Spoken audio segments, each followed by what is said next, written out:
सार्वजनिक बांधकाम मंत्री माननीय रवींद्र चव्हाण यांच्या अलिबाग दौऱ्यादरम्यान ग्रामपंचायत नागाव कार्यालयास भेट.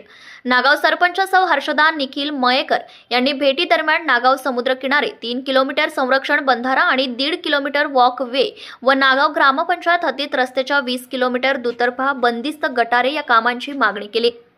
ग्रामपंचायत नागाव मार्फत सार्वजनिक बांधकाम मंत्री माननीय रवींद्र चव्हाण यांना फुलांचे रोप देऊन स्वागत करण्यात आले. नागाव समुद्रकिनारी संरक्षण बंधाऱ्याची अत्यंत आवश्यकता असून सदर कामाचा प्रस्ताव व संपूर्ण नागाव हद्दीतील मुख्य रस्त्यांसाठी दुतर्फा बंदिस्त गटारांसाठी प्रस्ताव माननीय रवींद्र चव्हाण यांच्याकडे सादर करण्यात आलाय. Subscribe now and press the bell icon.